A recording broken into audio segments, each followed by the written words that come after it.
കൊള്ളാം മക്കളെ, നല്ല കൊട. ആ കുട്ടിക്ക് ഇഷ്ടപ്പെടുമല്ലേ? പിന്നെ ദാനം കിട്ടുന്ന പശുവിന്റെ അല്ല, ദാനമല്ല, സഹോദരനല്ലേ.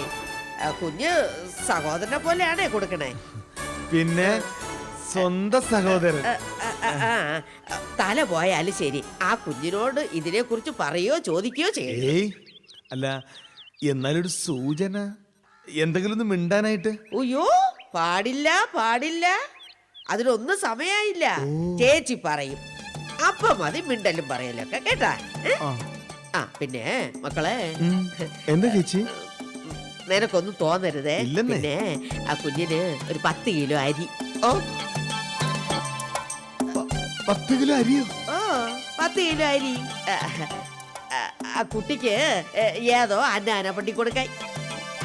പിന്നെ പാലക്കാടൻ മട്ടയുണ്ടെങ്കിൽ അത് തന്നെ നോക്കി വാങ്ങിച്ചാലും മതി.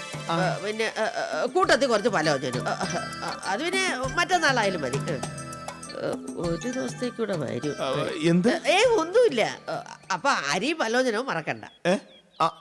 ഇല്ലില്ല. എന്റെ സതി, നീ കിടന്ന് പിടക്കാതെ നമുക്ക് സമാധാനം ഉണ്ടാക്കാം.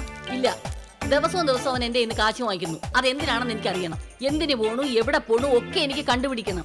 അടിച്ച വഴിയെ പോയില്ലെങ്കിൽ പോയ വഴിയെ അടിക്കണം. പോട്ടേന്ന് വെക്കണം. എനിക്കങ്ങനെ പോട്ടേന്ന് വെക്കാൻ പറ്റത്തില്ല. എനിക്കത് കണ്ടുപിടിക്കണം. അവൻ എവിടെ പോണെന്നൊക്കെ എനിക്ക് അറിയണം.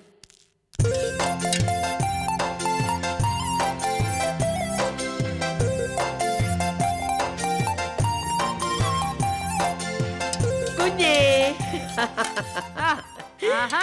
പുതിയ കൊടയൊക്കെ ആയിട്ടാണല്ലോ ചേച്ചി. എത്ര രൂപയായി? അതൊക്കെ ചുളുവിന് കിട്ടിയതാ. ചുളുവിനോ? എന്ന് വെച്ചാൽ സെക്കൻഡ് ഹാൻഡോ? ഹാൻഡൊക്കെ ഫസ്റ്റ് തന്നെ. അതൊക്കെ ഉണ്ട്. എല്ലാ സമയമാകുമ്പോ ഞാൻ പറയാം. ഇനി ഒരു ബാഗ് കൂടെ വേണം. അത് നാളെ കിട്ടും. എവിടുന്ന്? പാവങ്ങളെ കഷ്ടപ്പാട് അറിയുന്നവനാ ദൈവം. നമ്മുടെ ദുഃഖം മാറ്റാൻ അദ്ദേഹത്തിന് ഒരുപാട് വഴികളുണ്ട് കുഞ്ഞേ.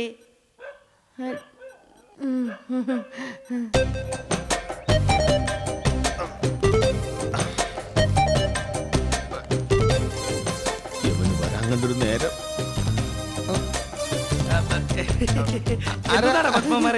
ഹലോ ഹലോ, ഇതൊന്നുമില്ല, വെറുതെ എന്തോ പറയാൻ വന്നിട്ടാണല്ലോ വിഷയം മാറ്റിയത്. എന്താ കാര്യം? എന്താ ഇത്? കുറച്ച് അരി. അരിയോ? എന്ത് അരി? നീ കണ്ടിട്ടില്ലേ വേവിച്ച് ചോറ് വെച്ച് കഴിക്കുന്നത്? അതിന് അരി എന്ന് പറയും. അതെനിക്ക് മനസ്സിലായി. പക്ഷെ അത് നീ തോളത്ത് വെച്ചിരിക്കുന്ന എന്തിനെന്നാണ് എനിക്ക് മനസ്സിലാവാത്തത്.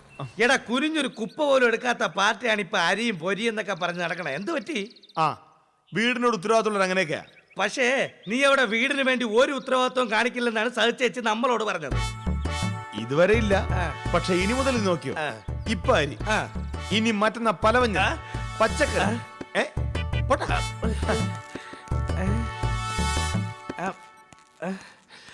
ഇതിലെന്തോ ചുറ്റിക്കളി ഉണ്ടല്ലേ.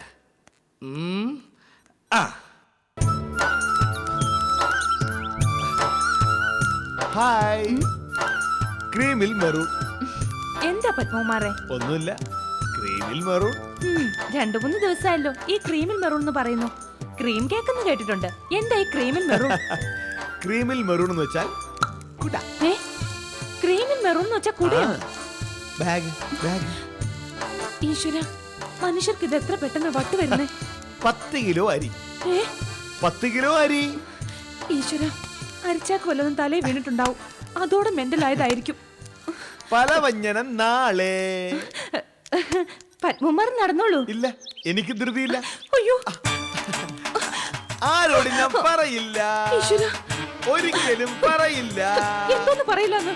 ക്രീമിൽ മെറൂൺ, കുട, ബാഗ്, 10 കിലോ അരി, പലവഞ്ഞനം, ഒന്നും പറയില്ല. ഞാൻ അറിഞ്ഞ ഭാവം കാണിക്കില്ല. കിലോയ്ക്ക് 16 രൂപയാണ് അരിയുടെ വില. കുടയ്ക്ക് 130. അൾട്രാ വയലറ്റ് കിരണങ്ങളെ തടഞ്ഞു നിർത്താൻ കഴിവുള്ള കുട. ബാഗ് ലെതറാണ്. ഞാൻ ആരോടും പറയില്ല. പത്മകുമാറേ, എന്റെ അടുത്ത് വരരുത്. എന്നാലും കുട്ടിക്ക് ഇങ്ങനെ ക്രീമിൽ മെറൂൺ പാലെന്ന കൈക്ക് കൊത്തരുത്, എറിയരുത്. ആ ബാഗ് 240 രൂപയാണ്. അരി പാലക്കാട് മട്ടയാണ്. എറിയരുത്. എറിയരുത്. എറിയും ഞാൻ. ഭ്രാന്താണെന്ന് തോന്നുന്നേ. പരസ്പര ബന്ധമില്ലാതെ എന്തൊക്കെയോ പറയുക. കുട്ടി 10 കിലോ അരി, കണ്ടോ? നാളെ പലവ്യഞ്ജനം, 136 രൂപ കൂട, അൾട്രാവയലറ്റ് കിരണങ്ങളെ തടഞ്ഞു നിർത്താൻ കഴിവുള്ള കുടകൾ, ക്രീമിൽ മെറൂൺ. ഈശ്വരാ.